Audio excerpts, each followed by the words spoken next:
Hello everyone, welcome back to the new blogs. तर आज आहे संडे आणि बघा आम्ही खूप सारी मच्छी घेऊन आलो आहोत मालाड मार्केटवरून। हलवा बघा, प्रसाद तर बोलते माझ्या हाताच्यापेक्षा पण 10 पट मोठा हलवा आहे। तर एवढी सारी प्रॉन्स भेटले होते 300 रुपयाला टोप भरून आणि हे 200 रुपयाला बोंबील होते। खूप मोठे मोठे जाड असे बोंबील होते आणि पापलेट बघा 300 रुपयाला 12 पापलेट प्रसाद घेऊन आला होता आणि हलवा खूपच मोठा होता आणि तो विदाऊट कटिंग तो घेऊन आला होता मला दाखवण्यासाठी। तर मी तो फर्स्ट टाइम विळीवरती कट करायला ट्राय केलं। तर फर्स्ट टाइम मी तो हलवा कट केला आणि खूप तो बघू शकतात, बापरे किती जाड असं त्याचं मांस होतं। तर मी तो पहिला चांगला धुवून घेतला, त्याचं जे काही रक्त वगैरे आहे ते धुवून घेतलं। त्याच्यानंतर मी चांगले त्याचे 12 तुकडे कटिंग केले, पातळ असे कटिंग केले मी त्याचे तुकडे। आणि त्याच्यानंतर प्रॉन्ससुद्धा आम्ही सगळी साफ करून घेतली। ताटभरून प्रॉन्स झाली होती, खूप मेहनत लागली प्रॉन्स साफ करायला। सगळ्यांनी मिळून एकत्र केली आणि हे बघा कसे प्रॉन्स बघा।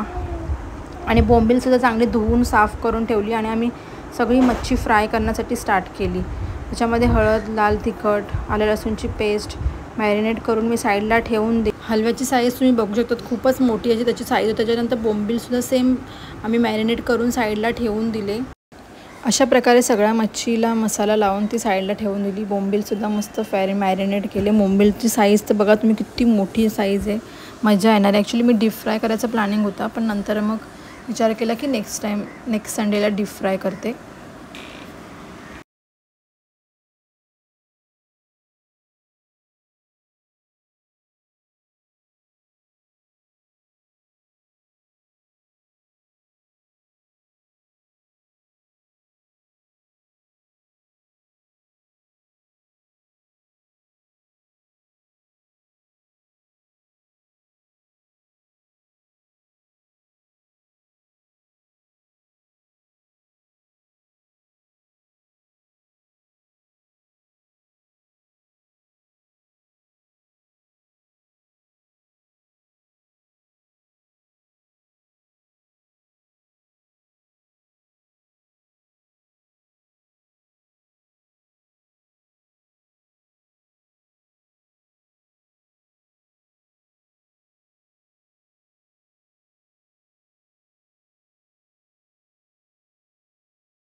तर आता आपली फ्राय करून झाली आहे, तर आता मस्तपैकी जेवूयात। आज मस्त जेवणात मजा येणार आहे। Thank you for watching, bye.